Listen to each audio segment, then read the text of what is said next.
শ্রী চরণ প্রান্তে গোবিন্দকে পৌঁছে দিয়েছেন। গোবিন্দ তখন রাধারানীর চরণের সেই ধুলা, সেই চরণ স্পর্শে, চরণের পবিত্র পদরজের স্পর্শে রাধারানীর কাছে প্রণাম জানাচ্ছেন। রাধারানীর কাছে জানাচ্ছেন যে রাধে, আমার যে মানুষটাকে ভালো লেগেছে, তুমিও কি সেই মানুষটাকে ভালোবাসো? কেন বধূ তুমি এই কথা কেন বলছো?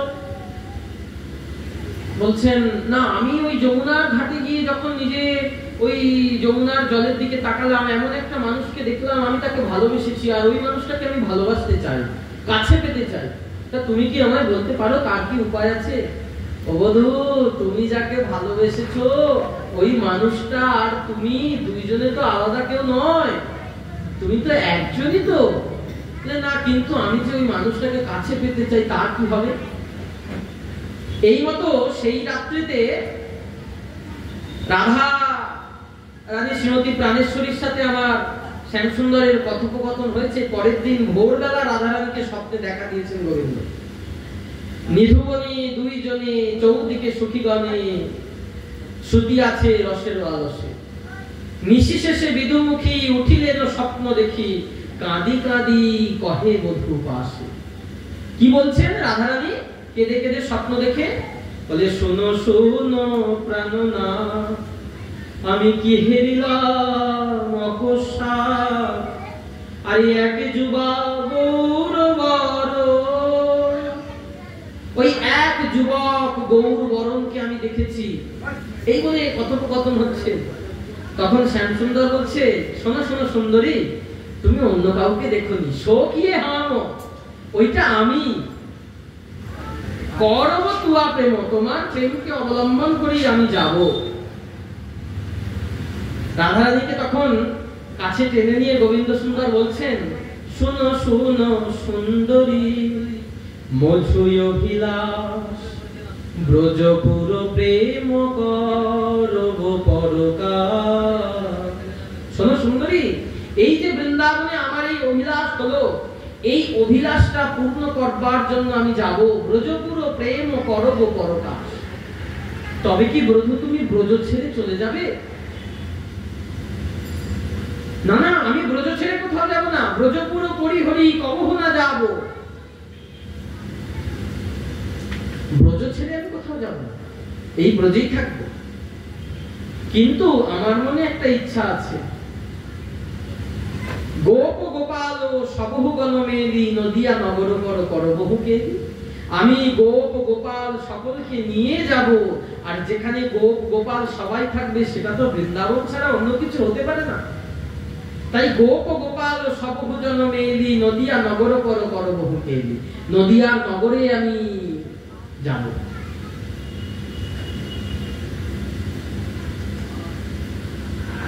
তা কেন যাবে বধূ? তখন বলছেন, কেন যাব জানো? এই বৃন্দাবনে আমার তিনটে ইচ্ছা পূর্ণ হলো না। এই ব্রজলীলায় কৃষ্ণ অবতারে আমার তিন বাঞ্ছা পূর্ণ হলো না। শ্রী রাধা কৃষ্ণ প্রণয় মহিমা কীদৃশৌ বানয়ৈর্যা যেনা স্বাদ্য মধুরিমা। শ্রী রাধার প্রণয় মহিমা কীদৃশৌ, রাধার প্রেম কেমন, কীদৃশৌ বানয়ৈর্যা যেনা স্বাদ্য মধুরিমা, তার মধুরতা কেমন, কীদৃশৌ বা মদীয়ঃ, তার মাদকতাই বা কেমন। এই তিন বাঞ্ছা, এই তিন বাঞ্ছা অভিলাষী গৌরামার সাজিলেন সন্ন্যাসী। কৈছন রাধা প্রেমা, কৈছন মধুরিমা, কৈছন সুখে তুহু ঘোর, এ তিন বাঞ্ছিত ধন ব্রজে না হইল পুরাণ, কি করিবে না পাইয়ায়। রাধে, তোমার প্রেমটা কেমন? কৈছন মধুরিমা, তোমার প্রেমের মাধুর্যতা কেমন? কৈছন সুখে তুহু ভোর, তোমার ওই প্রেম দিয়ে তুমি আমাকে যে ভালোবাসো, সেই ভালোবাসে তুমি কি সুখ পাও? শ্রীরাধিকার প্রেম কেমন, সেই প্রেমের মাধুরী কেমন, সেই প্রেমে কিবা সুখ, এতিন বাঞ্ছিত ধন ব্রজে না হইল পূরণ, কি করিব না পাইয়ায়। তখন গোবিন্দ সুন্দর মনে মনে ভাবলেন উপায় একটাই, কি? রাধা ভাব কান্তি ধরি, রাধা প্রেম গুরু করি, আমি নদিয়াতে করব উদয়, নদিয়াতে করব উদয়। রাধা, ওহে প্রাণেশ্বরী, তোমার ওই দেহের অঙ্গ কান্তিটা আমাকে দাও, তুয়া ভাব কান্তি ধরি, তোমার অন্তরের প্রেমটা আমাকে দাও, তোমার প্রেম হবে আমার গুরু, তুয়া প্রেম গুরু করি, আমি নদিয়াতে করব উদয়। সেই শচীগর্ভ সিন্ধু মাঝে হরি ইন্দু প্রকট হলেন নদিয়াতে। সেই বৃন্দাবন থেকে রাধারানীর গায়ের বর্ণ, রাধারানীর অন্তরের প্রেম নিয়ে এলেন। কেন? বলেন ওই যে রাধারানীর প্রেম, রাধারানী তথা ব্রজ গোপীগণ কিভাবে গোবিন্দকে ভালোবাসতেন, সেই ভালোবাসাটা কলিজীবের সকলের মধ্যে দেবার জন্য আমার চৈতন্য মহাপ্রভুর অবতার। সেই গোলকধাম বৈকুণ্ঠ থেকে তিনি অবতীর্ণ হয়ে এলেন এই নদিয়ায়, এই ভৌম নদিয়ার নবদ্বীপ সিন্ধু মাঝে। তাই বললেন করুণয়া অবতীর্ণ কলৌ সমর্পয়িতু মহিমাতর উন্নত উজ্জ্বল রসাম স্বভক্তি শ্রিয়ম। তার নিজের সেই অন্তরের ভক্তি। হরিপুরট সুন্দর দূতি কদম্ব সন্দিত সদা হৃদয় কন্দরে সেই সচির নন্দন গৌর হরি আমার হৃদয় কন্দরে সদা বসবাস করে। আমরা কলিযুগে জন্মেছি, কলিযুগের আরাধ্য ভগবান কে জানেন? কলিযুগের আরাধ্য ভগবান হচ্ছেন প্রাণ গৌর সুন্দর প্রভু নিতাই চাঁদ। কারণ কলিযুগের এই ভগবৎ স্বরূপ। অন্যান্য যুগে অন্যান্য অবতার হয়েছে, কলিযুগের জন্য অন্যান্য অবতারের পূজনের প্রয়োজন নাই। একমাত্র গৌর সাধব, গৌর ভজহ, গৌর করিবেন পার। গৌর ভকতি, গৌর মুকতি, গৌর বেদের সার, আমার গৌর বলিতে জনম যাউক কিছু না চাহিয়া। তাহলে গৌরী সার। কেন গৌর সার? এক ব্যক্তি মেয়ের বিয়ে দেবেন, বড় গরিব মানুষ, দিন আনে দিন খায়। এখন মেয়ের বিয়ে দিতে গেলে কম করে হলেও তো কিছু খরচা করতে হবে। তা তিনি বেশ বড় লোকের বাড়িতে মেয়ের বিয়ে লেগেছে। তা ছেলের বাবা বলেছেন যে দেখুন বেয়াই মশাই, কিছু করতে হবে না, আপনার মেয়েকে কিছু দিতে হবে না, আমার কিছু লোকজন যাবে, তাদের একটু পেট পুরে খাওয়াবেন, এইটুকুই আমার ইচ্ছা। তা সেইটুকু করতেও তো খরচা লাগবে। সেই মেয়ের বাবা মনে মনে ভাবছে কি করা যায়। তাই সে বুদ্ধি করেছে যে আমি দাঁড়ে দাঁড়ে ভিক্ষা করব, মানুষের কাছে গিয়ে বলবো, আমার কথা শুনে সহৃদয় মানুষ যদি থাকে তারা অবশ্যই আমার হাতে দেবে। তা সেই ব্যক্তি সকলের দাঁড়ে দাঁড়ে গিয়ে ভিক্ষা করছে যে আমার মেয়ের বিয়ে, তার জন্য কিছু ভিক্ষা আমাকে দেবে। এইভাবে ভিক্ষা করছে খুব। কেউ 5 টাকা দেয়, কেউ 10 টাকা দেয়, কেউ 100 টাকা দেয়। এইভাবে ভিক্ষা করতে করতে যাচ্ছে। হঠাৎ রাস্তা দিয়ে একটা লোক গাড়ি করে যাচ্ছিল, 4 চাকা করে। যেতে যেতে সেই লোকটির দিকে তাকিয়ে কাঁচটা নামিয়ে বললে, হ্যাঁ রে শোন, এদিকে তুই কি জন্য লোকের দাঁড়ে দাঁড়িয়ে ঘুরছিস? কেউ তোকে দিচ্ছে, কেউ তোকে দিচ্ছে না, 5 রকমের কথা বলছে। তখন বলছে, বাবু আমার না মেয়ের বিয়ে লেগেছে, তাই ছেলের বাড়ির বরযাত্রীদের খাওয়াতে হবে এইটুকু। তা আমার তো কিছুই সহায় সম্বল নাই, তাই আমি ভিক্ষা করে যদি কিছু জোগাড় করতে পারি, না হলে তো আমি পারবো না। তখন সেই ব্যক্তি পকেট থেকে একটা কার্ড বার করে সেই ভিখারিকে দিয়েছে, দিয়ে বলছে, এই কার্ডের ঠিকানায় তুমি কালকে চলে যাবে, দেখি তোমার মেয়ের বিয়ের জন্য কিছু ব্যবস্থা করে দেওয়া যায় কিনা। তো সেই লোকটি ভাবছে, এই কার্ড ধরে যাব, ঠিকানাটা তো বেশ অনেকটা দূরে, গিয়ে কি হবে, আমার একদিন যদি ভিক্ষা করি অনেকগুলো টাকা পাবো, শুধু শুধু একদিন নষ্ট করবো। আবার মনে মনে ভাবছেন যে না, যদি যাই না, যদি কিছু বেশি টাকা পয়সা আমাকে দেয়। তা যাই হোক, উনি গেছেন সেই ঠিকানা খুঁজে খুঁজে, গিয়ে সেই গ্রামে ঢুকেই বলছে একটা মিষ্টির দোকানে দাঁড়িয়ে বলছে, হ্যাঁ গো, এই কার্ডটা দেখিয়ে দেখো তো, এই কার্ডে যার নাম লেখা রয়েছে ওই বাবুর বাড়িটা আমাকে একটু দেখিয়ে দেবেন। তখন বলছে, এখানে তো লেখা আছে গৌরাঙ্গ বাবু, গৌরাঙ্গ বাবু বলে নাম লেখা আছে কার্ডে। বলছে, হ্যাঁ হ্যাঁ, ওই গৌরাঙ্গ বাবুর বাড়িটা একটু দেখিয়ে দেবে। বলছে, হ্যাঁ হ্যাঁ, ওই যে গৌরাঙ্গ বাবু, ওই দোতলা বাড়িটা, ওইটা হচ্ছে ওনার অফিস, ওইখানে উঠে যাবে দোতলায়, একদম কোণের ঘরে গৌরাঙ্গ বাবুর অফিস, তুমি ওখানে চলো। তা গৌরাঙ্গ বাবুর অফিসে গিয়ে সেক্রেটারিকে কার্ড দেখাতেই ঢুকিয়ে দিয়েছে অফিসের ভেতরে।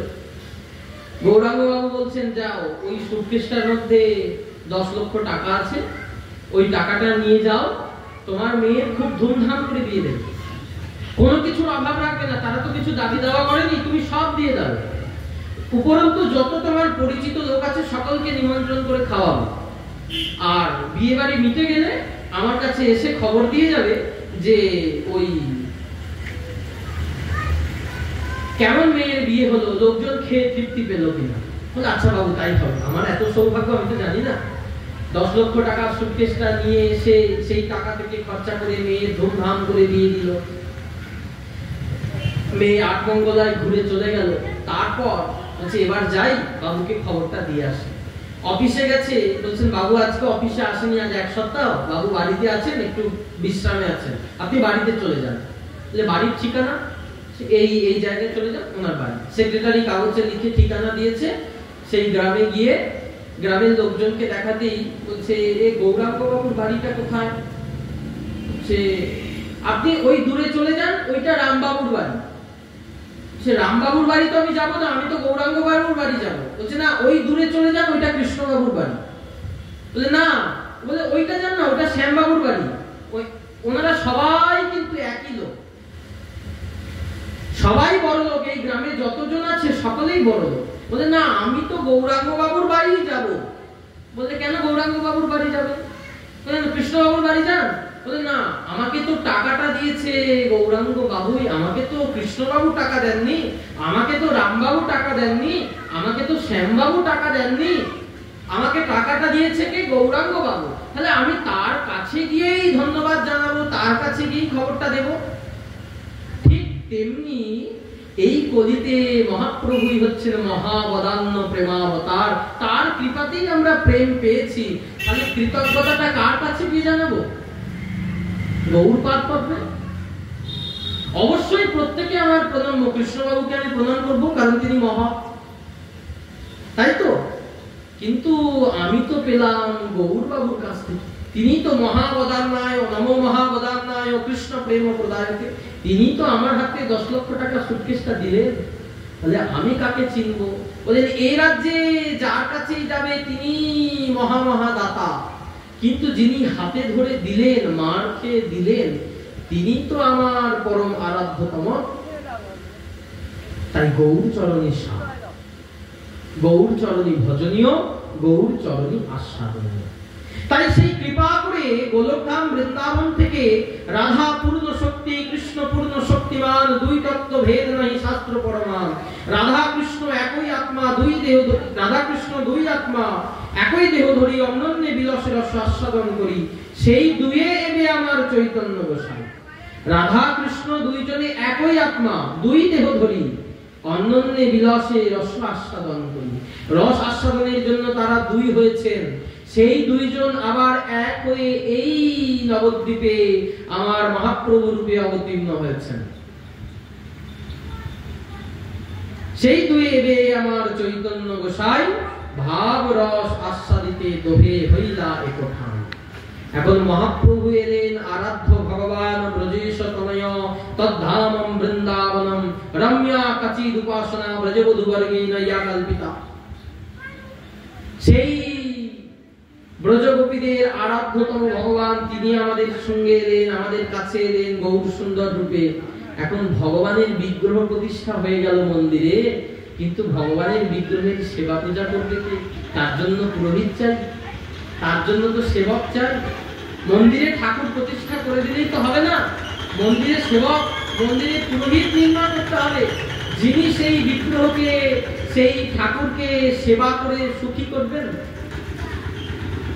বলেন চিন্তা করতে হবে না, আগে জন্মিলা নিতাই চাঁদ পাতিয়া করুণা প্রেমের ফাঁদ।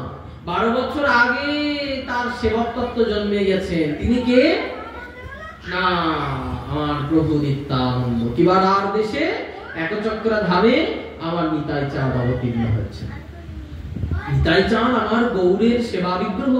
এই যে দেখছেন দুই মূর্তি দাঁড়িয়ে আছেন, এনারাই সেই দুইজন যারা ছিল ব্রজের কানাই বলাই। এই যুগে তারাই এলেন নিতাই আর গৌর হয়ে। ব্রজেন্দ্র নন্দন যেই শচীসুত হইল সেই বলরাম হইল নিতাই। বলরাম হচ্ছেন নিতাই হচ্ছেন। এখন প্রশ্ন যে গৌরকে সেবা করবার জন্য নিতাইকেই কেন আসতে হবে? নিতাই ছাড়া অন্য কেউ কি গৌরের সেবা করতে পারবেন না? আমার বাবাজি মহারাজ বললেন না, পারবেন না। একমাত্র সেবক তত্ত্ব বলরাম। যদি গৌরের সেবার পরিপাটি কেউ জানে তিনি হচ্ছেন নিতাই। নিতাই ছাড়া গৌর সেবার পরিপাটি অন্য কেউ পারবেন না। নিতাই ওরণ, নিতাই পারণ, নিতাই বুকে গোড়ার শয়ন। মহাপ্রভুর যা কিছু সুখ সব নিত্যানন্দকে নিয়ে। নিতাই চাঁদ ছাড়া মহাপ্রভুকে সুখ দিতে পারবেন না কেউ, তাই তার আসবার প্রয়োজন হলো। সেই সেবক তত্ত্ব বলরাম, যিনি ছত্র, যিনি পাদুকা, যিনি বসন, যিনি ভূষণ, সমস্ত কিছুর রূপ ধারণ করে আমার গোবিন্দের সেবা করেন। অন্তরে নিতাই, বাহিরে নিতাই, নিতাই জগৎময়, নাগর নিতাই, নাগরী নিতাই, নিতাই কথা সে পায়। অন্তরে বাহিরে সব জায়গায় নিতাইময়। জগৎ আমার নিত্যানন্দময়। নিত্যানন্দ ছাড়া তো জগতে আর কিছু নেই। যত যত যত দেখো জগতের প্রকাশ স্বরূপ সবই আমার নিত্যানন্দ রূপ। যাকে দেখবে তিনি আমার নিত্যানন্দের প্রকাশ। তা না হলে, গুরুতত্ত্বের কৃপা না হলে তো গোবিন্দ পাওয়া যায় না। গুরু তো দেখিয়ে দেবেন, গোবিন্দকে সেবা করব কিভাবে?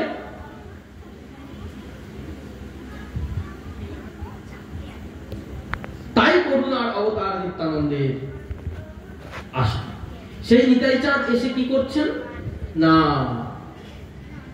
একদিন মহাপ্রভু সেই নিতাই চাঁদকে হাতে ধরে বলছেন, বিরলে নিতাই লইয়া হাতে ধরি বসাইয়া মধুর কথা কন ধীরে ধীরে। সেই নিতাই চাঁদকে বিরলে নিয়ে মহাপ্রভু খুব গোপনে দুইজনে বসেছেন। নিতাই চাঁদ বসেছেন মহাপ্রভুর সম্মুখে, আর নিতাই চাঁদের হাত দুটি ধরে মহাপ্রভু বলছেন, শুনো শুনো নিত্যানন্দ, এই কলির জীব হলো অন্ধ, জীবে তো না পেল কৃষ্ণ না। নিত্যানন্দ, যে জন্য আমার অবতার, আমার নাম বিশ্বম্ভর, নাম প্রেমে বিশ্ব ভরব বলে আমি এসেছি বিশ্বম্ভর নাম নিয়ে, কিন্তু আমার নামে যে কলঙ্ক হলো তা শ্রীপাদ, তুমি থাকতে আমার নামে কলঙ্ক হবে, এটা কি মেনে নেওয়া যায়? তাই বিরলে নিতাই লইয়া হাতে ধরি বসাইয়া মধুর কথা কন ধীরে ধীরে। তা কি করব মহাপ্রভু? নিতাই চাঁদ বলছেন গৌর সুন্দরকে, কি করব আমি? বললেন, শোনো শ্রীপাদ, জীবের দ্বারে দ্বারে গিয়া হরিনাম লও গিয়া, কেহ যেন বঞ্চিত না হয়। প্রত্যেক জীবের দ্বারে দ্বারে তুমি যাবে, প্রত্যেক জীবের দ্বারে দ্বারে গিয়ে করজোরে কি বলবে? যে তোমরা কৃষ্ণ বলো, কৃষ্ণ কহ, কৃষ্ণ ভজ, কৃষ্ণ বলো। কৃষ্ণ বলবো, কৃষ্ণ ভজ বলবো, কৃষ্ণ কহ বলবো, তা এতে কি লাভ হবে জীবের? জীব যদি জিজ্ঞাসা করে যে তুমি যে আমাদের কৃষ্ণ বলতে বলছো, এতে কি লাভ হবে? কারণ কলির জীব তো লাভ ক্ষতির হিসেবটা সবার আগে কষে নেয়, তারপর কি কাজে যাবে সেটা সে ঠিক করবে। আগে দেখে নেবে এখানে গেলে আমার কিছু লাভ হবে কি না ক্ষতি হবে। তা কলির জীবকে তো লাভ ক্ষতিটা বোঝাতে হবে। কি বোঝাবো আমি? বললেন, শোনো, তুমি বলবে তোদের সব ত্রিতাপ জ্বালা, সব জ্বালা দূরীভূত হয়ে যাবে, তোরা কৃষ্ণ নাম কর, কৃষ্ণ বল। জীবের দ্বারে দ্বারে গিয়া হরিনাম লওয়াও গিয়া কেহ যেন বঞ্চিত না হয়। আচ্ছা, কেউ যদি না নেয় আমি কি করব? কেউ যদি হরিনাম না নেয়, আগে তার ধরিবে হাতে, প্রথমে হাতে ধরে নাম দেবে। তাতেও যদি না নেয়, তারপর তার পায়ে লুটিয়ে পড়বে। যতক্ষণ না নাম না নেয়, পা তুমি ছাড়বে না, নাম তুমি নেওয়াবে। ধনী মানি কুলীন পণ্ডিত এরা জন্মে জন্মে ভক্তি বিমুখ। এই জগতে ধনী মানি কুলীন পণ্ডিত এরা জন্মে জন্মে ভক্তি বিমুখ, অহংকারের মঞ্চে বসে আছেন। আমি ধনী, ধনের অহংকার, আমি মানি, আমার বিরাট সম্মান, আমি কুলীন, আমি পণ্ডিত, আমার বিরাট অহংকারের মঞ্চে আমি বসে আছি। অহংকারের মঞ্চ থেকে না নামতে পারলে তো হবে না, ভজন হবে না। তাই তাদেরকে গিয়ে তুমি আগে, তারা জন্মে জন্মে ভক্তি বিমুখ, জীবের দরিদ্রতা ঘুচাও গিয়া। দাঁড়ে দাঁড়ে গিয়ে হরিনাম প্রেম দিয়ে তুমি জীবের দরিদ্রতা ঘুচাও শেখা। তাই সেই মহাপ্রভুর মুখে আজ্ঞা পেয়ে নিতাই চাঁদ প্রতিটা জীবের দাঁড়ে দাঁড়ে গিয়ে যাচ্ছেন। মদমত্ত সিংহ যিনি, কম্পবান মেদিনী, সিংহবতী যাচ্ছেন আমার নিতাই। কেমন কেমন নিতাইয়ের স্বরূপটা? প্রেমে ঘূর্ণিত, নয়ন পূর্ণিত, চঞ্চল মৃদুগতি নিন্দিত, বদন মণ্ডল চাঁদ নিরমল, বচন অমৃত ভাষিত। অসীম গুণগণে তার জগজনে, মোহে কাহে পড়ু বঞ্চিত, জয়তি জয় বসু জাহ্নবা প্রিয় দেহি মে সপদান্তিত। সেই নিত্যানন্দ প্রভু সমস্ত জীবের দাঁড়ে দাঁড়ে গিয়ে বলছেন, কি বলছেন? যে গৌর হরি বলেছেন কৃষ্ণ কহ বলবে, কিন্তু নিতাই চাঁদ গিয়ে কি বলছেন? ভজ গৌরাঙ্গ কহ গৌরাঙ্গ, লহ গৌরাঙ্গের নাম রে। একবারে যে জানাগো রাঙ্গ ভজে, সে হয় আমার প্রাণ রে। ভজ গৌরাঙ্গ কহ গৌরাঙ্গ, লহ গৌরাঙ্গের নাম রে। তোমরা গৌর বলো। নিতাই চাঁদকে বলেছেন মহাপ্রভু, শোনো নিতাই, তুমি যারে দেবে কৃপা করে, আমি তারই হব অবিচারী। তুমি যাকে আমায় দেবে কৃপা করে, আমি তারই অবিচারে হব, কোনো বিচার করব না। তুমি যাকে কৃপা করবে, আমি তার হয়ে যাব। তাই নিতাই চাঁদ সকলকে বলছে, ওরে তোদের কৃপা ঠাকুর ঘরে এসেছে রে। সেই বৃন্দাবনের আরাধিত ভগবান ব্রজেশ তনয় তোদের ঘরের ঠাকুর হয়ে দেখ, রাস্তায় রাস্তায় ধুলামেকি ঘুরে বেড়াচ্ছে। তোরা গৌর হরি বলবি না? প্রাণ ভরে গৌর হরি বলবি না? প্রাণ ভরে বলবি জয় গৌর হরি, জয় মহাপ্রভু, জয় মহাপ্রভু। তাই নিতাই চাঁদ চলে যাচ্ছেন নগরের দাঁড়ে দাঁড়ে। প্রেম দাতা নিতাই বলে, গৌর হরি হরি বল। তোরা একবার গৌর হরি বল। যে গৌর হরি বল বলবি, আমি তার কেনা গোলাম হয়ে যাব। তোদের পাপ তাপের বোঝা নেব, আমি বোঝা নিয়ে নরকেতে যাব। কোন ভগবান বলেছে মা যে তোমার যত পাপ আছে আমি নেব, নিয়ে তোমার হয়ে আমি নরক ভোগ করব? কোন অবতারে কোন ভগবান বলেছেন? এই যে পাঠের শুরুতে আমরা আস্বাদন করেছি যে ভগবান নিজ মুখে বলেছেন, চিরকাল নাহি করি প্রেম ভক্তি দান। তাহলে চিরকাল প্রেম দেননি। পুতনা ভগবানকে মারতে এসেছিল, ভগবান কি করেছিল? পুতনাকে, পুতনার গলাটা টিপে ধরেছিল। তৃণাবর্তাসুর বধ করতে এসেছিল কৃষ্ণকে, কি করেছিল? গলাটা টিপে ধরেছিল। তাহলে রাবণ ভগবানের বিরোধিতা করেছিল, রাবণকে বধ করে দিয়েছে। কত অসুর, কত দৈত্য, কত পাষণ্ডীকে বধ করে দিয়েছেন ভগবান। কিন্তু কলিযুগে জগাই মাধাই নিতাই চাঁদের কপাল ফাটিয়ে দিলেন, রক্ত ঝরিয়ে দিলেন। এর আগে কোন অবতারে কেউ কিন্তু ভগবানের গা থেকে এক ফোঁটা রক্ত ঝরাতে পেরেছে কি? কোন অবতারে পারেনি। কিন্তু জগাই মাথায় মাথা ফাটিয়ে রক্ত বের করে দিলেন। তারপরেও নিতাই চাঁদ কি বললেন? যদি মেরেছ কলসির কানা, তাই বলে কি প্রেম দেব না? তাই তো নিজ দুই হাত বাড়িয়ে দিলেন, দুই হাত বাড়িয়ে দিয়ে জগাই মাথাইকে বুকে টেনে নিলেন, বলেন ওরে আমি যদি না দিই তোদের আর কে দেবে? নিতাই চাঁদ যদি না দেন, প্রেম পাবার তো আর কেউ নেই। ওই প্রেম ভান্ডারের ভান্ডারীকে, প্রেম ভান্ডারের ভান্ডারী তো আমার নিতাই চাঁদ, তিনি তো ভান্ডারী করছেন। তাই নিতাই চাঁদ যদি না দেন, নিতাই কৃপা না হলে তো গৌর কৃপা পাওয়া যায় না গো মা। আমি বাড়িতে রাধা গোবিন্দের যুগল বিগ্রহ প্রতিষ্ঠা করেছি, আমার অনেক টাকা, অনেক বড় মন্দির করে রাধা কৃষ্ণ যুগল বিগ্রহ প্রতিষ্ঠা করেছি, কিন্তু আমি নিতাই গৌর কি তত্ত্ব বুঝি না, আমি নিতাই গৌর কি জানি না, আমি নিতাই ভজি না, আমি গৌর ভজি না, আমি নিতাই বলি না, আমি গৌর বলি না। বললেন তোমার ভজন দাঁড়াবে না। কেন? আমার ঠাকুর মশাই বলেছেন, নরোত্তম দাস ঠাকুর মহাশয় তার পদাবলিতে বলছেন, হেন নিতাই বিনে ভাই রাধা কৃষ্ণ পাইতে নাই, তাই দৃঢ় করি ধরো নিতাই পায়। যদি রাধা কৃষ্ণ পেতে চাও, রাধা কৃষ্ণ ভজতে চাও, নিতাই ভজতে হবে। রাধা কৃষ্ণ পেতে গেলে, রাধা কৃষ্ণ ভজন করতে গেলে নিতাই চরণে শরণ না নিলে তো তুমি ভজতে পারবে না। আপনি 50 তলা একটা বিল্ডিং তৈরি করবেন, সেই 50 তলা বিল্ডিং তৈরি করতে গিয়ে আপনি যদি 10 ইঞ্চি করে নিচে ভিত দেন, ইটের ভিত, আপনার 50 তলা বিল্ডিংটা দাঁড়াবে? দাঁড়াবে না। 25 ইঞ্চি 30 ইঞ্চি করে বড় বড় পিলার দিতে হবে, তবে সেই 50 তলা বাড়ি দাঁড়াবে। ঠিক তেমনি আমাদের এই ভজনের ভিতটা দাঁড় করাতে গেলে সবার আগে লাগবে নিতাই তত্ত্ব। কেন না, ওই যে বৃন্দাবনের ব্রজরস, সেই ব্রজরসের ভজন করতে গেলে, অনুভব করতে গেলে কি চাই? আগে তো ভিত চাই। গোপীগণের যেই প্রেম কহে ভাগবতে, আমার একলা নিত্যানন্দ হইতে পাইবে জগতে। কে দিল?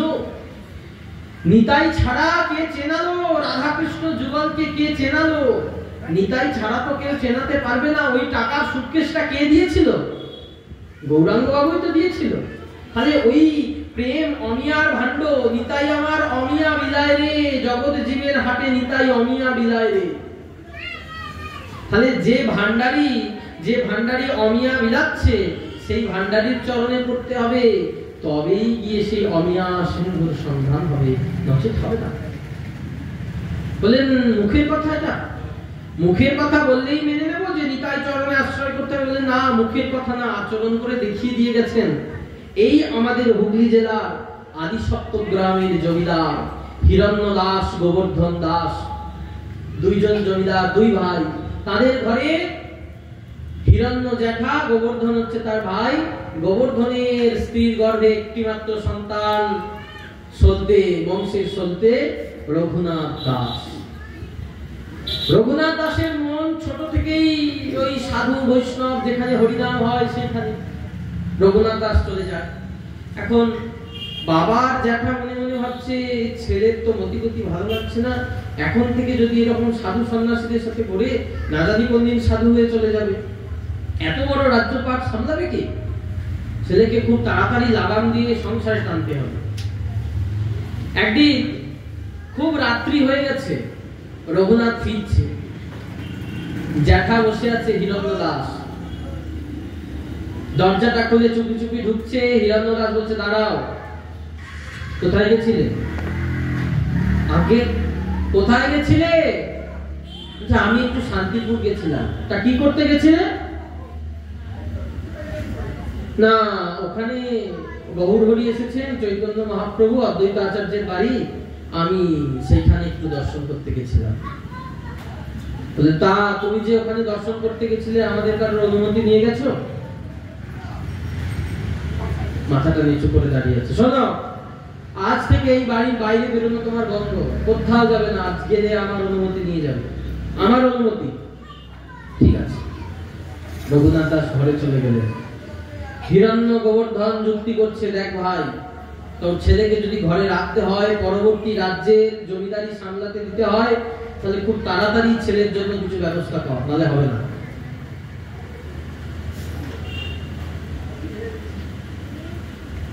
বিয়ে দিলেন অপ্সরা সম স্ত্রী, অপ্সরার মতো সুন্দরী একটি কন্যার সাথে বিবাহ দিলেন রঘুনাথ দাসের। সংসারী হলে সুন্দরী স্ত্রীর মুখের দিকে তাকিয়ে ভজন সাধন ভুলে যাবে। কিন্তু বাবা, এই একটি কথা আছে, ওই গৌর রূপে যে একবার নয়ন দিয়েছে মামা, তার জীবন মরণ এক হয়ে গেছে। ওই মহাপ্রভুর ওই উজ্জ্বল বরণ গৌরবর দেহ বিলসিত নিরবধি ভাব বিদেহম ত্রিভুবন পাবন কৃপয়ালেশম তং প্রণমামি তস্যচিত্তনয়ম। ওই ধবল পাটের জোর পড়া রাঙা রাঙা পার দেওয়া চরণ উপর দুলে গেছে কোচা, ওই দিগল দিগল চাচর চুল, তাই বুঝেছে চাপার ফুল, কুন্দন মালতীর বেড়া ঝোটা। ওই রূপের পানে যার নয়ন একবার আটকেছে, আমার নরহরি সরকার বলেছেন, তোদের পরাণে সহিতে টানাটানি হবে, কাঁদনে ভরিবে দেহ। কহে নরহরি তখনই জানিবি, এ যে নবীন গৌরাঙ্গ লেহ। তার বেঁচে থাকা মরে যাওয়া সমান হয়ে যাবে। ওই গৌর রূপে একবার যে নয়ন আটকে যাবে, তার আর জগতে অন্য কোন রূপ, অন্য কোন চাপ চিক্ক চমক ভালো লাগবে না, ভালো লাগেনি। এমনই গৌর রূপের মোহিনী শক্তি, এমনই গৌর রূপের মোহিনী ক্ষমতা। আমার লোচন দাস ঠাকুর বলেছেন যে, কেন নয়ন দিলি গোড়ার পানে, দুকুল খোয়ালি আপনার, তো দুকুল চলে যাবে।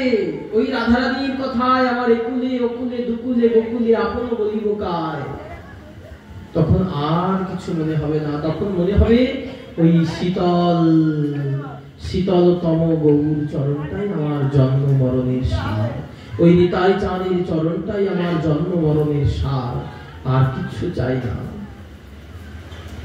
তাই তো আমার বাবাজি মহারাজ কীর্তনের মধ্যে একটি কথা আমাদের আস্বাদন করিয়েছেন তার ভজন অনুভবের দ্বারা। বলছেন, যার মনে লেগেছে যারে, তারে ভজুক তারা, মোর মনে লেগেছে ভাই সচি দুলাল গোড়া। একবার গৌর হরি বলো ভাই রে, বলো গৌর হরি, আমার রাধা কৃষ্ণের যুগল রূপ হৃদ মাঝারে হরি। যার মনে যাকে লেগেছে ভালো, তাকে তারা ভজুক। আমার মনে যে লেগেছে ওই সচিব দুলাল গোড়া, ওই নিতাই আর গোড়া, আমি যে ওই দুই মূর্তি ছাড়া আর অন্য কোনো মূর্তি দেখতে পারি না। সুন্দরী স্ত্রী ঘরে বসে আছে, রঘুনাথ সারা রাত্রি কেঁদে যায়, সারা রাত্রি হা গৌর প্রাণ গৌর বলে কেঁদে যাচ্ছে।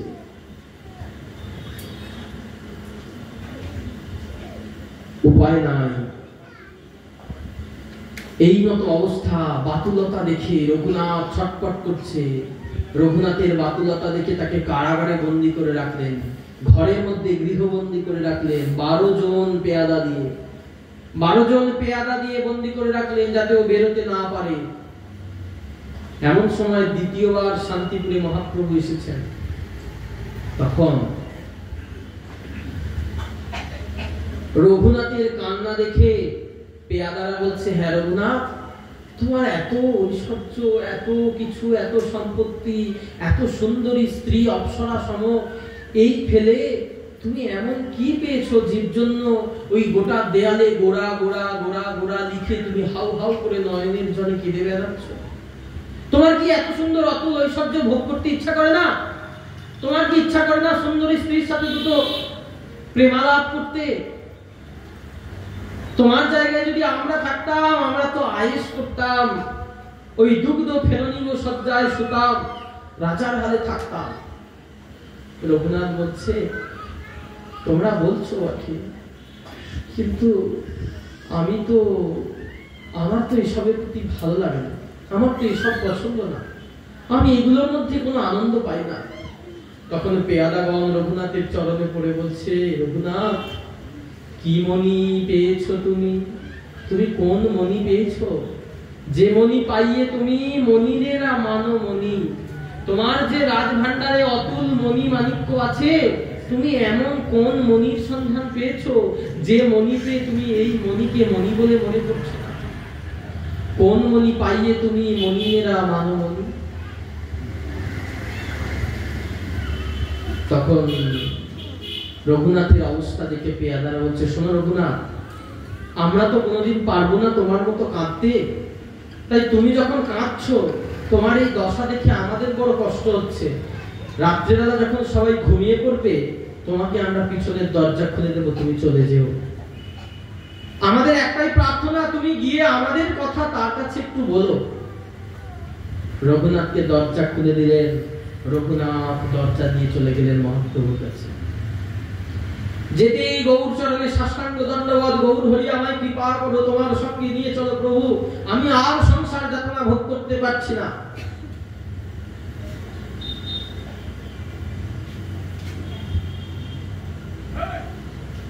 মহাপ্রভু রঘুনাথকে ডেকে কাছে বসালেন, বসো রঘুনাথ, এখানে বসো। শোনো রঘুনাথ, একটা কথা বলি, স্থির হও রঘুনাথ, না হও বাতুল, ক্রমে ক্রমে পায় জীব ভব সিন্ধুকুল। মর্কট বৈরাগ্য না করো লোক দেখাইয়া, যথাযোগ্য বিষয় ভুঞ্জ অনাসক্ত হইয়া। শোনো রঘুনাথ, স্থির হও, এত বাতুলতা করো না।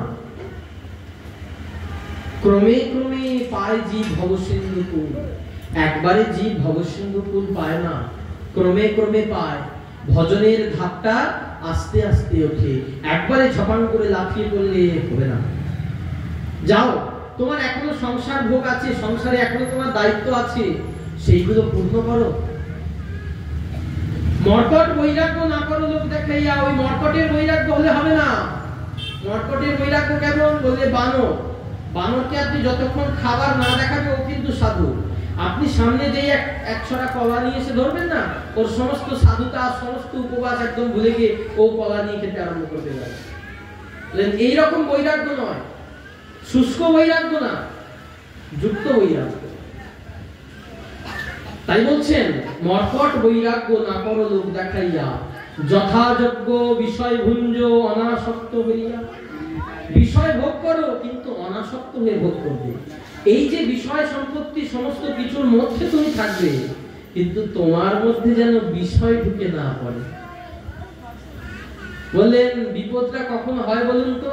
বললেন নদী দিয়ে নৌকা যাচ্ছে, খুব ভালো কথা, কিন্তু নৌকোর মধ্যে যদি নদীর জল ঢুকতে শুরু করে তাহলে কি হবে বলুন তো?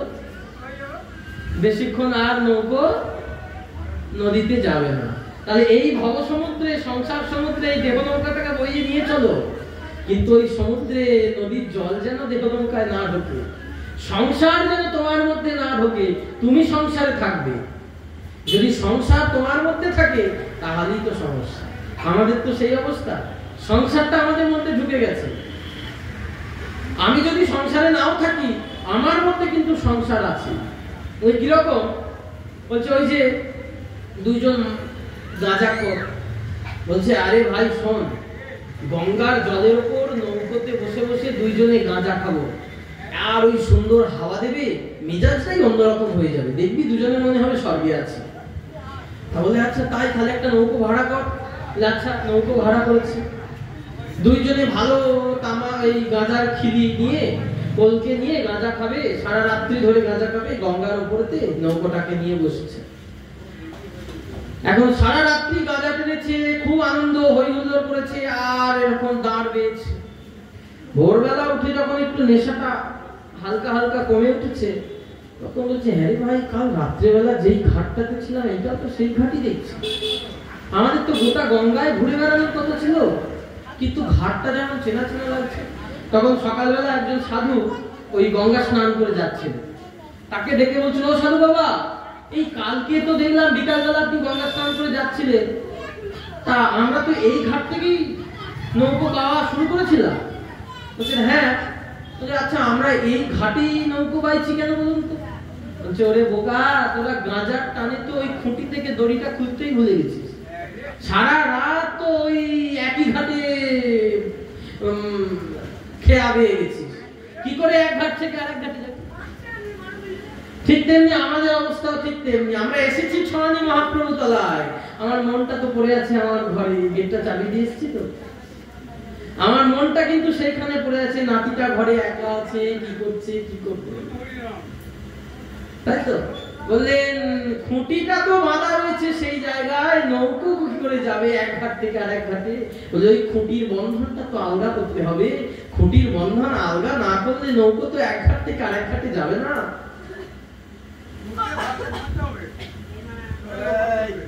তাই খুঁটিটাকে ছাড়তে হবে। রঘুনাথ তুমি সংসারে থাকো, সংসারে যেখানে যতটুকু কর্তব্য সব তুমি করবে, কিন্তু কোনো কিছুর মধ্যে তুমি জড়িয়ে যাবে না। প্রভু আমার কি কৃপা হবে না? যথা সময় তোমার কৃপা হবে রঘুনাথ, তুমি যাও সংসারে ফিরে যাও। ফিরে এলেন সংসারে, নবাবের সাথে বাপ জেঠার যুদ্ধ হলো, মারামারি কাটাকাটি হলো, সেই জায়গার সমাধান করলেন রঘুনাথ। সমাধান করে একদিন গভীর রাত্রে চণ্ডী মণ্ডপে শুয়ে আছে, বলছেন এই সুযোগ না হলে আর হবে না। অনতি দূরে খবর পেয়েছেন যে পানিহাটি গ্রামে নিত্যানন্দ প্রভু এসেছেন ভক্তগণের সঙ্গে। সেই পানিহাটি গ্রামে নিত্যানন্দ প্রভু এসেছেন, যাই একবার নিতাই চাঁদের চরণে প্রণাম করে আসি। এই মনে করে রঘুনাথ দাস নিতাই চাঁদের চরণে গেছেন প্রণাম করতে। দূর থেকে রঘুনাথ চুপচাপ দাঁড়িয়ে আছেন করজোড়ে, নিত্যানন্দ প্রভু ওই পানিহাটি গঙ্গা তীরে বৃক্ষের উপরে, পানিহাটি গঙ্গা তীরে ওই বট বৃক্ষের পিণ্ডার উপরে বসে আছেন। কেমন না চৈতন্য চরিতামৃতকার কৃষ্ণদাস কবিরাজ গোস্বামীপাদ বর্ণনা করছেন, বসে আছেন প্রভু যেন কোটি সূর্যোদয়, কোটি সূর্যোদয় একসঙ্গে হয়েছে, সেই রকম আমার নিত্যানন্দ প্রভুর জ্যোতি।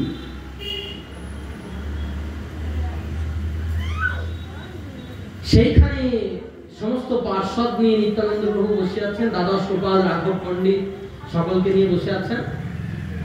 দূর থেকে রঘুনাথ গিয়ে মহাপ্রভুকে নিত্যানন্দ প্রভুকে দণ্ডবত করছেন, আর একজন সেবক নিত্যানন্দ প্রভুর কানে কানে গিয়ে বলছে, প্রভু ওই যে দূরে রঘুনাথ দণ্ডবত করছে আপনাকে, ওই যে রঘুনাথ। নিত্যানন্দ প্রভু লাভ দিয়ে উঠেছেন, আরে আরে আরে চোরা দিবি দর্শন, আজ লাগি পাইয়াছি তোরে করিমু দণ্ডন। আরে আরে চোর চোর, তুই আজকে এসেছিস লুকিয়ে লুকিয়ে আমাকে প্রণাম করছিস আমার কাছে? কাছে নিত্যানন্দ প্রভু কাছে ডেকেছেন, আজ লাগি পাইয়াছি তোরে করিমু দণ্ডন, আজ আমি তোকে হাতের কাছে পেয়েছি, দণ্ড দেব। আমার বাবাজি মহারাজ তার কীর্তনের আখরে বললেন, কেন দণ্ড দেবেন? রঘুনাথকে চোরই বা বললেন কেন? সে তো জমিদারের পুত্র। আরে প্রভু ওকে চোর বলবেন না, ওকে চোর বলবেন না, ও জমিদারের পুত্র, হিরণ্য দাস, গোবর্ধন দাস আদি সপ্তগ্রামের জমিদার, আপনার সাজা হয়ে যাবে। বলে আরে ও চোর ভিন্ন অন্য কিছু নয়। যে চোর সে নিজে জানে সে কি চুরি করেছে, আর যে বলছে সে নিজে জানে কেন কে চোর বলছেন, আর তো দ্বিতীয় জন ব্যক্তি জানবে না। তখন আমার বাবাজি মহারাজ তার কীর্তনের আখরে আস্বাদন করছেন যে কেন তাকে চোর বললেন। বলেন চোর কাকে বলে? বলেন কোন বস্তু না বলে কেউ যদি নেয় তাকে তো চোর বলে, যার জিনিস তাকে না বলে নিলে তাকেই তো চোর বলে। তাহলে আমার নিতাই চাঁদের কোন বস্তু চুরি করেছে রঘুনাথ? নিতাই চাঁদের এমন কোন বস্তু রঘুনাথ চুরি করলো যে যার জন্য রঘুনাথকে চোর বলছেন এই ভরা সবার মাঝে? বলেন ওই যে গৌর ধনকে ওই নিতে গেছিল রঘুনাথ দাস শান্তিপুরে অদ্বৈত আচার্যের ঘরে। গৌরাঙ্গ মহাপ্রভু তুমি আমাকে কৃপা করো। বলে ওরে নিতাই যদি কৃপা না করে গৌর কৃপা করে না, নিতাই কৃপা হলে তবে গৌর অঙ্গীকার করে। রঘুনাথকে দিয়ে দেখালেন, বলছেন প্রভু তখন রঘুনাথ দাস সাষ্টাঙ্গে নিতাই চাঁদের চরণে পড়েছেন, পরে নিতাই চাঁদ চরণ দুটো রঘুনাথের মাথায় দিয়েছেন। মাথায় দিয়ে রঘুনাথ তখন নিতাই চাঁদের চরণে পড়ে কাঁদছেন, বলো বলো প্রভু নিতাই, আমি কি গৌরাঙ্গ পাবো? বলো বলো প্রভু নিতাই, আমি কি গৌরাঙ্গ পাবো? বলো বলো প্রভু নিতাই, আমি কি গৌরাঙ্গ পাবো? নিতাই চাঁদ বলছেন, শোন, আজকে তোর দণ্ড হবে। কি দণ্ড দেবেন? বলেন, চিরাদধি ভক্ষণ করাও মোর গণে। আমার এখানে যত যত ভক্ত আছে, যত গ্রামবাসী আছে, পানিহাটিবাসী, সকলকে তুই চিড়ে আর দই মাখিয়ে খাওয়া। চিরাদধি ভক্ষণ করাও মোর গণে। চিরাদধি ভক্ষণ করা, সেই থেকে চিড়ের মালসা ভোগের প্রথা প্রচলিত হলো। এই বেশি দূরে না, পানিহাটি গ্রাম, কোন্নগরের গঙ্গাটা পার করলেই উল্টো দিকে পানিহাটি গ্রাম। আষাঢ় মাসে হয় প্রতি বছর অনুষ্ঠান। পানিহাটির গঙ্গা তীরে আজও চিরাদধির মহোৎসব। কিনা নিতাই চাঁদ নিজে আচরণ করে দেখিয়ে দিলেন যে আমার কৃপা ভিন্ন গৌর পাওয়া যায় না। সেই দাস গোস্বামী পাদ ফিরে এলেন সংসারে। গভীর রজনীতে চলে গেলেন একদম মহাপ্রভুর কাছে, পুরীতে নীলাচলে। সেইখানে গিয়ে রঘুনাথকে মহাপ্রভু তার পরম প্রিয় পার্ষদ স্বরূপ দামোদরের হাতে সমর্পণ করলেন। যাও স্বরূপ, এই যে আমার রঘুনাথকে তোমায় দিলাম, তুমি একে সেবার যোগ্য পরিপাটি করে তৈরি করো। তাহলে এখানে এটাই বোঝা গেল যে গৌরকে সেবা করব কিভাবে, তার জন্য নিতাই কৃপা চাই। তিনি কৃপা না করে অধিকার দেবেন কে? অধিকার তো সবাই দিতে পারবে না। অধিকার দিতে পারবেন একমাত্র নিত্যানন্দ। একটি লোক কেদারনাথে উঠেছে সিঁড়ি ভেঙে ভেঙে। সেই লোকটি কেদারনাথে উঠেছে, যখন নামছে, নামবার সময় সকল যারা লোক উঠছিল তাদেরকে সবার পায়ে ধরে ধরে বলছে, হ্যাঁ গো, আমাকে একটু জল দেবে, আমাকে একটু জল দেবে, বড় পিপাসা পেয়েছে। সমস্ত লোক ভাবছে যে আচ্ছা, উঠবার সময় পিপাসা পায় কারণ উঠতে কষ্ট হয়, কারণ নামার সময় কি পিপাসা পায়? নামার সময় কি কারোর কষ্ট হয় উঁচু থেকে? তা আপনি নামবার সময় আমাদের কাছে জল চাইছেন কেন? আমরা তো উঠছি, জল তো আমাদের দেবার কথা। তখন তাদের মধ্যে একজন বুদ্ধিমান লোক ছিল, সে দেখছে যে লোকটা আমার কাছে জল চাইছে তার দেহটা আগা পাঁচতলা বরফের তৈরি। সেই বরফ গলে গলে চুইয়ে চুইয়ে জল পড়ছে, আর সে তখন ওই জল অঞ্জলি ভরে তুলে ওই জল নিয়ে সেই বরফের মানুষটার মুখে ধরে বলছে, না জল চাইছিলেন না, জল খান।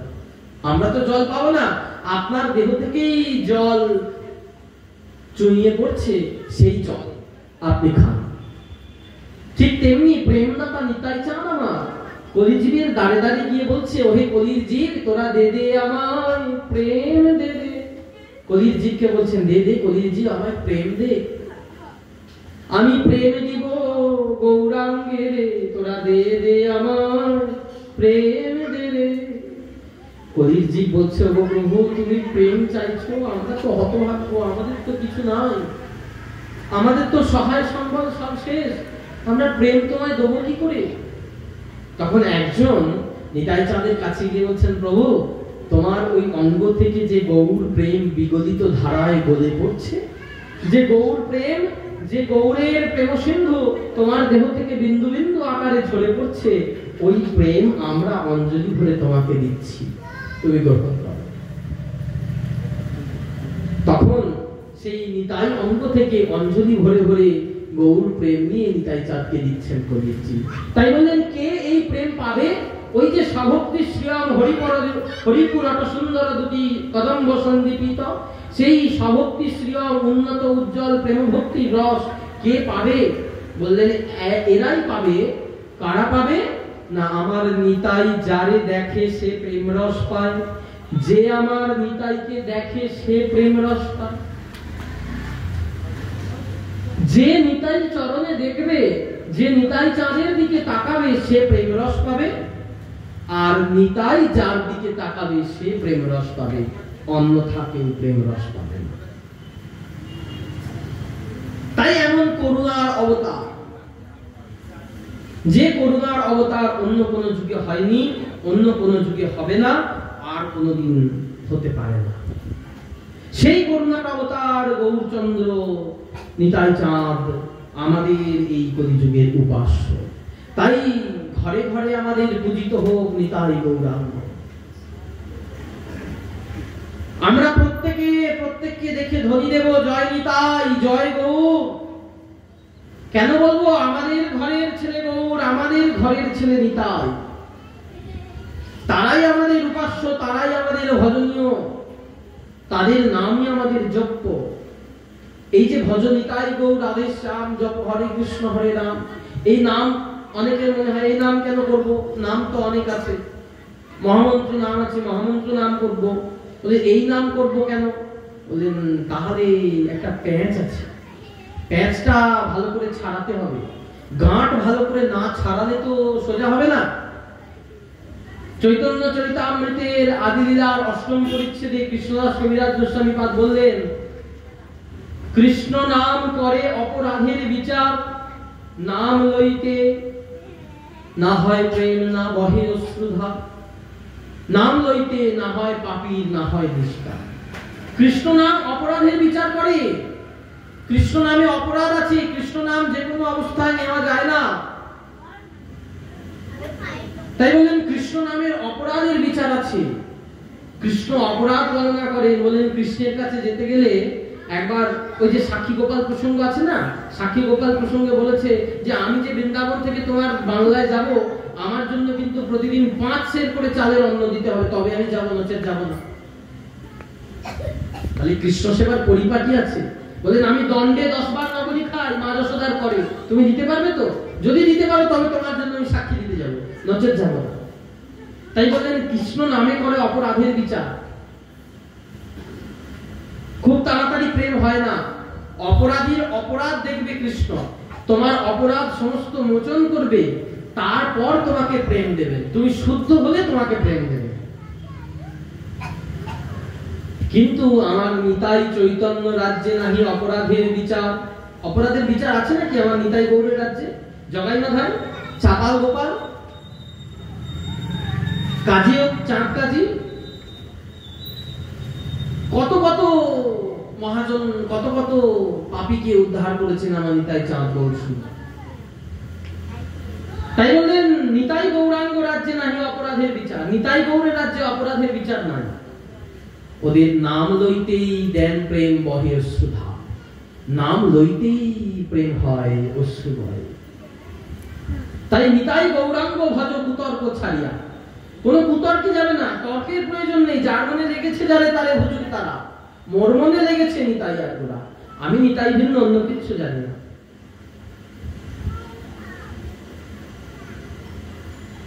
বৃন্দাবন দাস ঠাকুর একবার লোচন দাস ঠাকুরকে বলছেন, হ্যাঁ রে তোরা নিতাই মানিস না, তোদের মুখ দর্শন করবো না। বৃন্দাবন দাস ঠাকুর তো নিতাই চাঁদের শিষ্য। লোচন দাস ঠাকুরকে দেখে বলছেন, তোরা নিতাই মানিস না, শুধু গৌর গৌর করিস, যে নিতাই মানে না তার আমি মুখ দর্শন করবো না। এখন লোচন দাস ঠাকুর একটা গ্রন্থ লিখে এনেছেন, এনে বৃন্দাবন দাস ঠাকুরকে দেখাচ্ছেন, দেখুন তো আমার এই গ্রন্থটা ঠিক লেখা হয়েছে কিনা। বলেন তোরা তো নিতাই মানিস না, তোদের নিতাই মানিস না, তোরা যারা নিতাই ভজে না আমি তাদের মুখ দর্শন করি না। যে দেশে নিতাই নাই সেই দেশে না যাব, নিতাই বিমুখ জনার মুখ না হইব। সংসার ও সুখের মুখে তুলে দিয়ে ছাই, নগরে মাগিয়া খাবো গাইয়া নিতাই। নিতাই সাধ্য, নিতাই সাধন, নিতাই ভজন, নিতাই যজ্ঞ, নিতাই ভজন, সবকিছু নিতাই। কিন্তু ওই গ্রন্থটা খুলেই বৃন্দাবন দাস ঠাকুর দেখছেন প্রথমেই লেখা আছে অভিন্ন চৈতন্য তনু ঠাকুর অবধূত। তখনই বৃন্দাবন দাস ঠাকুর লোচন দাস ঠাকুরের গলাটা জড়িয়ে ধরে বলছেন, তুই এত বড় সিদ্ধান্ত দিতে পারলি? অভিন্ন চৈতন্য তনু ঠাকুর অবধূত। অবধূত মানে আমার নিত্যানন্দ প্রভু। অভিন্ন চৈতন্য তনু, নিতাই আর গৌরে কোনো ভেদাভেদ নেই, এত বড় তত্ত্ব তুই দিয়েছিস। তখন গলায় জড়িয়ে ধরে বলছে, তাহলে তোর মধ্যে নিতাইয়ের অনুভব আছে, নিতাইয়ের প্রতি আনুগত্য আছে। এটা মহাজনী আচরণ, মুখের কথা না।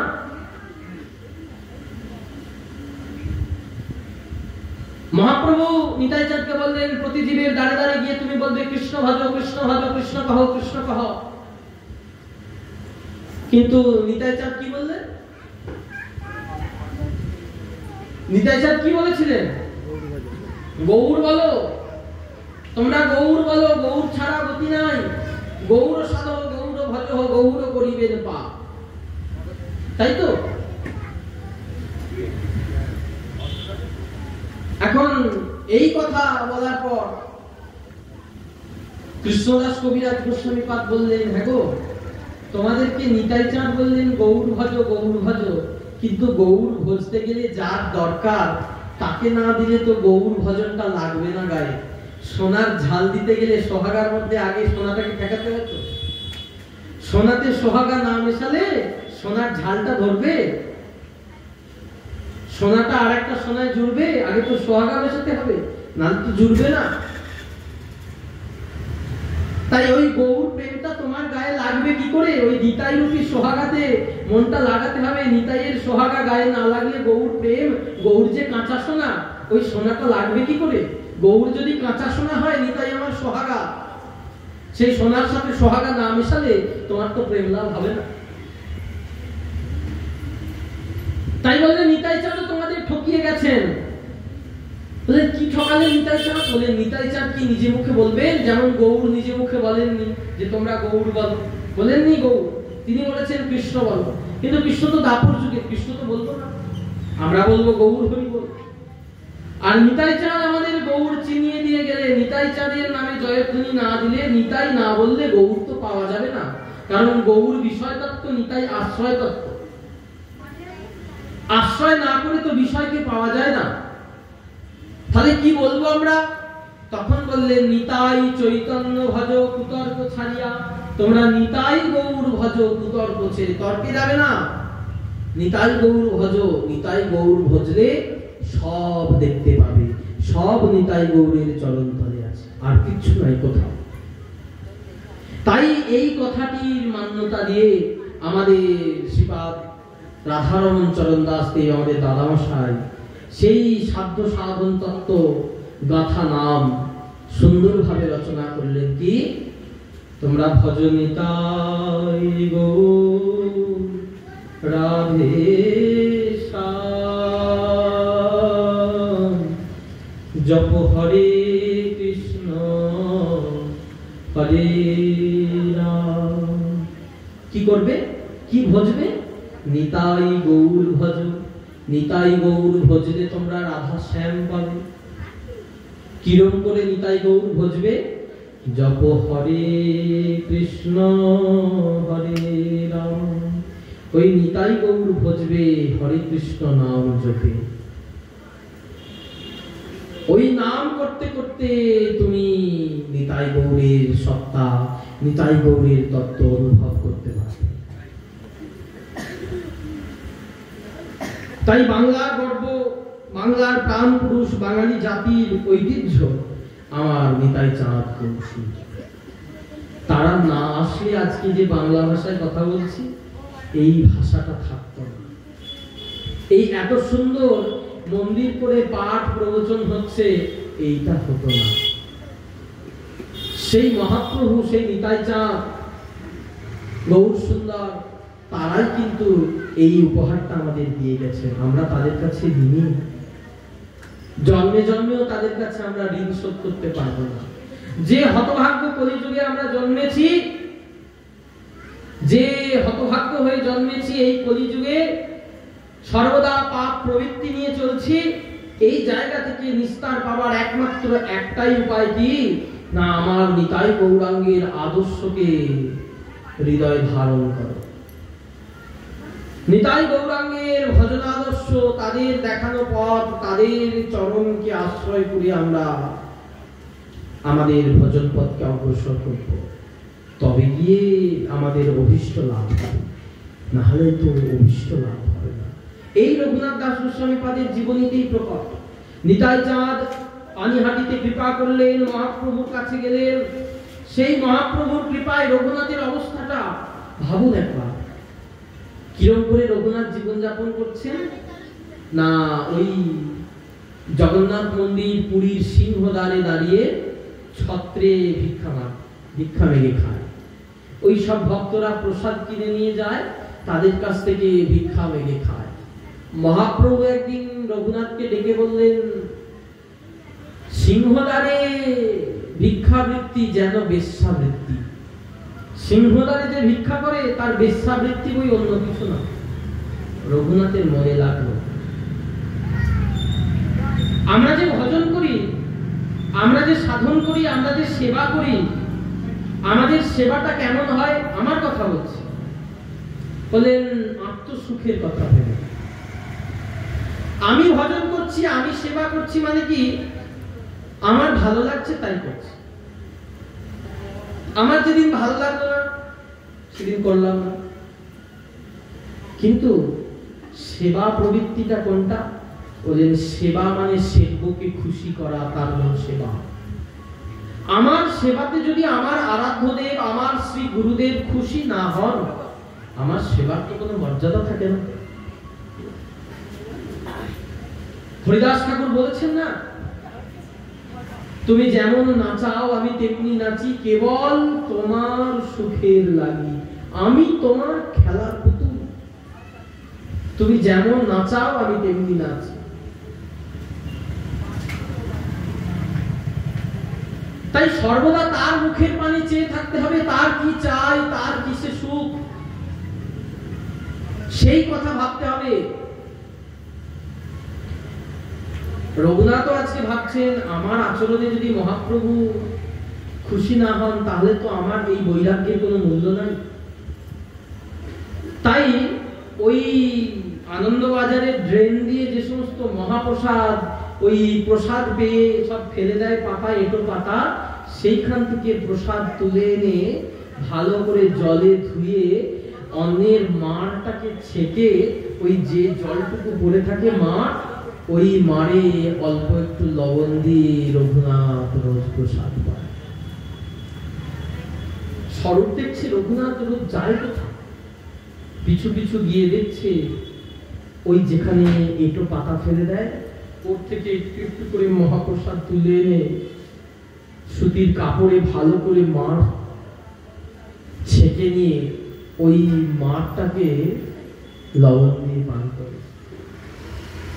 স্বরূপ বলছে, রঘুনাথ তুমি একা একাই খাবে, এত অমৃতের আস্বাদ তুমি একা একাই পাবে রঘুনাথ, আমাকে একটু দেবে না? স্বরূপ দামোদর এসে ভাগ বসালেন। স্বরূপ দামোদর ভাগ বসালেন, সেই দুইজনে মিলে ওই অন্যের মার খান। মহাপ্রভু অন্তরে জানতে পেরেছে, জানতে পেরে রঘুনাথকে বলছে, রঘুনাথ ওই অমৃত খাও নীতি নীতি, তোমরা দুইজন ওই অমৃত খাও প্রতিদিন, আমি কি তোমাদের পর? আমাকে বাদ দিয়ে তোমরা ওই অমৃত খাও, আমি কি তোমাদের পর? এত তাড়াতাড়ি আমাকে পর করে দিলে?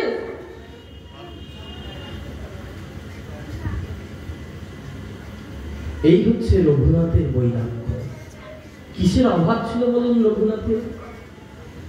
অপ্সরা সম সুন্দরী স্ত্রী, ইন্দ্রের সমান ঐশ্বর্য। আজ থেকে 550 বছর আগের কথা, তাদের জমিদারির আয় ছিল 1 মাসে 20 লক্ষ টাকা আয় ছিল জমিদারি।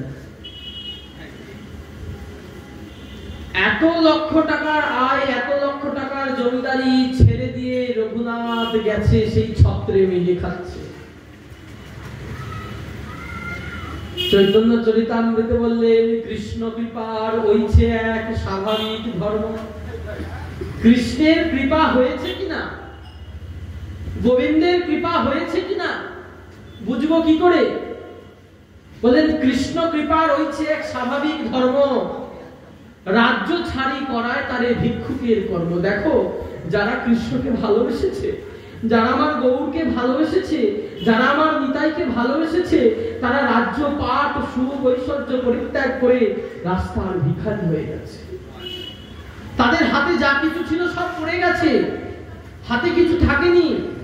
ওই রূপ সনাতন, রাজার চাকরি করত, নবাবের দরবারে প্রধানমন্ত্রী অর্থমন্ত্রী ছিল, সব হাত থেকে খসে পড়ে গেছে, সব ফেলে দিয়ে ছুটে গেছে গৌরাঙ্গ মহাপ্রভুর চরণে।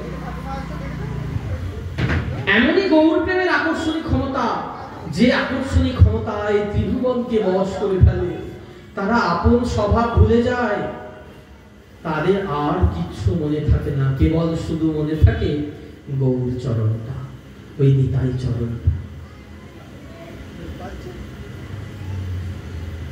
তারা অন্য কিছু চোখে দেখে না, অন্য কিছু চায় না, তারা শুধু চায় কি করলে আমার গৌর খুশি হবে, কি করলে আমার নিতাই চাঁদ খুশি হবে। এটাই তো ভজন। আমার বাবাজি মহারাজ তার কীর্তনের আখরে আস্বাদন করেছেন, এই তো মোদের সেবার রীতি, আমাদের প্রিয়ের প্রিয়ে অধিক প্রীতি, এই তো মোদের সেবার রীতি। আমাদের প্রিয়কে বলেন, আমাদের প্রিয় হচ্ছেন আমার শ্রী গুরুদেব, গুরুদেবের প্রিয়কে নিতাই চাঁদ গৌর সুন্দর। খালি প্রিয়ের প্রিয়ে অধিক প্রীতি, এই তো মোদের সেবার রীতি। এটাই তো আমাদের সেবা করতে হবে। সর্বদা তার মুখের পানে চেয়ে থাকতে হবে। তার কি প্রয়োজন, আমার কোন আচরণে তিনি সুখী হবে। বলেন হ্যাঁ গো, দীক্ষা নিয়েছো কিসের জন্য? বলেন না, দীক্ষা নিলে দেহ শুদ্ধি হয়। বলে তাই, দীক্ষা নিয়েছো দেহ শুদ্ধি করবার জন্য? বলেন হ্যাঁ। বলে আর কি? বলেন ব্যবসাটা ভালো চলছিল না, আমাকে একজন বলল তুই দীক্ষা নিয়ে দেখি ব্যবসা ভালো চলবে। তো ছেলেটা কথা শুনছে না, ছেলেটাকে দীক্ষা দিয়ে দি, ছেলে কথা শুনবে। না, এটা উদ্দেশ্য নয়। এই জড় জাগতিক পার্থিব কোন বস্তু পাওয়ার জন্য দীক্ষা নয়, এই মন্ত্র নয়, এই গুরুচরণ আশ্রয় নয়, এই ভজনের পথ আশ্রয় নয়। এই অনন্ত জন্ম ধরে আমরা সংসার ভোগ করেছি, অনন্ত জন্ম ধরে বিষয় ভোগ করেছি। এইবার যখন গুরুচরণ পেয়েছি, সাধুগুরু বৈষ্ণবের চরণ ধুলা পেয়েছি, আর দেরি করা যাবে না। তাড়াতাড়ি ভজনের পথে, তাড়াতাড়ি ভজনের পথে নেমে পড়তে হবে।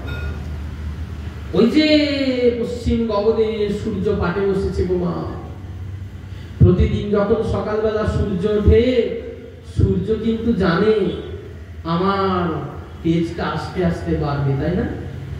সকালবেলা 6টার সময় সূর্যের যে তেজ, 10টার সময় সূর্যের তেজ কি এক থাকে? বাড়ে তো। 12টার সময় যে তেজ থাকে, এই আজকে দুপুর 12টার সময় সূর্যের কিরকম তেজ ছিল বলুন তো? 5 মিনিট সূর্যের আলো দাঁড়িয়ে থাকলে তার স্ট্রোক হয়ে যাবে। আর বিকেলবেলা 5টার সময় সূর্য যখন পাটে বসেছে, তার কি সেই তেজ ছিল? আমাদের জীবন সূর্য যে অস্তগত হতে চলেছে, সূর্যের এটা খুব ঠিক আছে, সূর্য কিন্তু এটা জানে আমি 12টার সময় মহাতেজি হব আর 5:30টায় গিয়ে অস্ত যাব। আমরা কিন্তু জানি না কটার সময় অস্ত যাব। এক্ষুনি অস্ত চলে যেতে পারি, এক্ষুনি অস্ত চলে যেতে পারি। এই বলতে বলতে জীবন সূর্য অস্তমিত হয়ে যেতে পারে। নিঃশ্বাস নাহি নিঃশ্বাস পদার্থ ভবিষ্যতি, কখন আমার এই দেহ থেকে প্রাণ পাখি উড়ে যাবে আমি তো জানি না। আমার দাদামশাই রাধারমণ দেব, তিনি একটি কীর্তন করতেন, শব্দটা বলতেন, বলছেন আরে রে অবোধ মন, আর হরি নাম বলবি কবে, ওরে ভাবিতে গণিতে রে মন, দিনে দিনে দিন ফুরাবে। আরে রে অবোধ মন, আর হরি নাম বলবি কবে, আরে রে অবোধ মন, আর হরি নাম বলবি কবে। ভাবতে ভাবতে দিন যে আমাদের ফুরিয়ে এলো। ওই যে পশ্চিম দিকে ঢলে পড়েছি, বেলা যে বয়ে যায়, বাসনায় আগুন লাগাও, আর যে সময় নাই।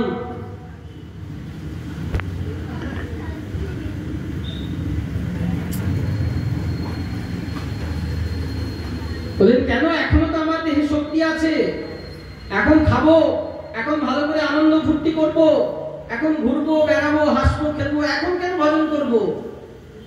বলছেন দেহের বাতি দুটি নয়ন, তাতে কর দিগদর্শন, প্রবল হইলে সে কাল পবন, প্রবল হইলে সে কাল পবন, তোমার জ্বালা বাতি নিভে যাবে। আরে রে অবোধ মন, আর হরি নাম বলবি কবে? এখনো দেহের বাতি দুটি নয়ন ভালো আছে বলে মনে করছো? বলেন চোখটা খারাপ হয়েছিল, লেন্স বসিয়ে নিয়েছি। 40-এর ঘন্টা বাজতেই চোখ খারাপ হলো, লেন্স বসিয়ে নিয়েছি। 50-এর ঘন্টা বাজলো, দাঁত পড়ে গেছে, দাঁত বাঁধিয়ে নিয়েছি। এখনো বুড়ো হয়নি, এখনো বাঁচবো। বলে তাই নাকি? দেহের বাতি দুই নয়ন, তাতে করো দিগদর্শন। সঠিক দিগদর্শন না হলে হবে না গো। ওই প্রবল হইলে সে কাল পবন, ওই কাল পবন যেদিন প্রবল হয়ে তোমার দিকে ধেয়ে আসবে, দেহের জ্বালা বাতি নিভে যাবে। বলে তার জন্য কি করতে হবে তাহলে? বলে হরিনাম করো, ভজন করো। ভগবান বলেছেন অন্তিমকালে যে আমার নাম স্মরণ করে, আমি তাকে আমার ধামে নিয়ে যাই, তাকে আমার চরণের দাস করি। বলে তাহলে তো ভালো কথা, সারা জীবন হরিনাম করবো না, মরার সময় ছেলেদের বলে যাবো যে আমার কানে কানে একটু হরিনাম বলে দিস, ওই খোলকর্তাল নিয়ে একটু হরিনাম করে দিস আমার যাওয়ার সময়। বললেন দেখেছো তো, ওই যখন মরাটাকে নিয়ে যায় 4 জনাতে কাঁধে করে নিয়ে যায়, নিজেও যেতে পারে না। কোনদিন শুনেছেন নাকি যে মরা চলে হেঁটে হেঁটে শ্মশানে গেছে? কোথায় যায় না, ওই 4 জনাতে কাঁধে করে নিয়ে যাবে। বলে 4 জনা শুধু কাঁধে করে নিয়ে যায় না, মুখে একটা কথা বলতে বলতে নিয়ে যায়। কি বলে নিয়ে যায়?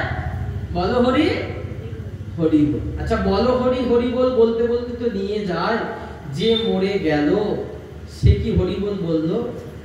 বলে যে মরে গেল সে তো বেঁচে থেকে কোনোদিন হরি বল বললো না। দেখবেন মাথাটা এরকম ঝুলে থাকে, আর যখন নিয়ে যাচ্ছে তখন মাথাটা এরকম এরকম করে দুলছে, সে তখন বলছে তোরা বলবি বল, আমি বলিনি আর বলবো না। তোরা যত হরি বল বলবি বল, আমি বলিনি কোনোদিন, আজও বলবো না। তাহলে এই পরিস্থিতি হবে। তাই তখন বলছেন যদি বলো বন্ধু জানে, নাম শোনাবে সেই নিদানে। সেই নিদান কালে যদি বলো তোমার বন্ধু জনে তোমাকে নাম শোনাবে, তুমি নাম শুনতে শুনতে যাবে ভগবত ধামে, ভগবত পাদপদ্মে। যদি বলো বন্ধু জানে, নাম শোনাবে সেই নিদানে। শুনতে পাবিনে পাবিনে মন, শুনতে পাবিনে পাবিনে মন, অমনি কর্ণ বোধির হবে। আরে রে বোধ মন, আর হরি নাম বলবি কবে? যতই বলো তখন তোমার কর্ণ কণ্ঠ সব বধির হয়ে যাবে, তুমি শুনতে পাবে না। তাই যতদিন দেহে প্রাণ আছে, যতক্ষণ সময় আছে, সময় থাকতে হরি ভজ যদি পারে, চিন্তা হবে না, তাহলে আর চিন্তা হবে না। সময় থাকতে ভজন করো। সংসারে জ্বালা, সংসারে দুঃখ, সংসারে কষ্ট, বলে এই তো অনন্তকালের সংসার, অনন্তকালই চলছে, অনন্তকালই চলবে। বুদ্ধিমান তো সেই যে সংসারের মধ্যে থেকে এই সংসারকে ফাঁকি দিয়ে সময় বুঝে ভজনটা করে নিতে পারে, সেই তো প্রকৃত বুদ্ধিমান। যেই জন কৃষ্ণ ভজে সে বড় চতুর। কৃষ্ণ ভক্তকে চতুর বলেছেন। কেন চতুর বলেছেন? বলেন এই জন্য তিনি সব সংসারকে ফাঁকি দিয়ে কৃষ্ণ ভজনটা ঠিক করে দেন। তার কৃষ্ণ ভজনে কোনো ফাঁকি পড়ে না। জগতের অন্যান্য কাজে ফাঁকি পড়তে পারে, তার গৌর ভজনে, তার নিতাই ভজনে কোনো ফাঁকি পড়ে না। তাই আমাদের যে আয়ু সূর্য অস্তগত, একটা করে দিন যায়, একটা করে সূর্য পাটে বসে, আমাদের হাত থেকে একটা করে দিন চলে যায়। আমার তো গৌর বলা হলো না, আমার তো নিতাই বলা হলো না, আমার তো গৌর ভজা হলো না, আমার তো গৌর বলে কাঁদা হলো না। একটা করে দিন আমার জীবন থেকে চলে যাচ্ছে, হায় হায় আমার কি হবে? এই হাহাকার। তাই আমার আচরণ, আমার করণীয়, এই যে তিলক, এই যে মালা, এই হরিনাম, এই ভাগবত পাঠ করা, ভাগবত পাঠ শ্রবণ করা, সবকিছুই কিসের জন্য হবে? না, মহাপ্রভুর সুখের জন্য, আমার গুরুদেবের সুখের জন্য। গুরু মুখের দিকে তাকিয়ে। তুমি কেন পাঠ শুনতে এসেছো? না আমার গুরুদেব খুশি হবে। তুমি কেন তিলক করেছো? আমার গুরুদেব খুশি হবে। তুমি কেন ভজন করছো? আমার গুরুদেব বলেছেন বলে, আমি কিছু জানি না, আমার গুরুদেব বলেছেন। এই হবে উদ্দেশ্য, এই মনের উদ্দেশ্য, এই ভজন উদ্দেশ্য নিয়ে আমরা প্রাণ ভরে নিতাই গৌর ভজবো, প্রাণ ভরে নিতাই গৌর বলবো। জানি তার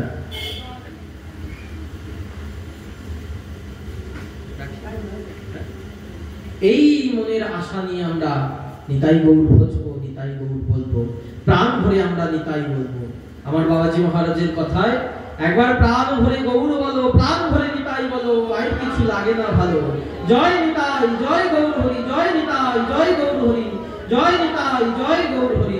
ভজ নিতাই গৌর রাধে শ্যাম, জপ হরে কৃষ্ণ হরে রাম। ভজ নিতাই গৌর রাধে শ্যাম, জপ হরে কৃষ্ণ হরে রাম। ভজ নিতাই গৌর রাধে শ্যাম, জপ হরে কৃষ্ণ হরে রাম। শ্রী গুরু প্রেমানন্দ নিতাই গৌর।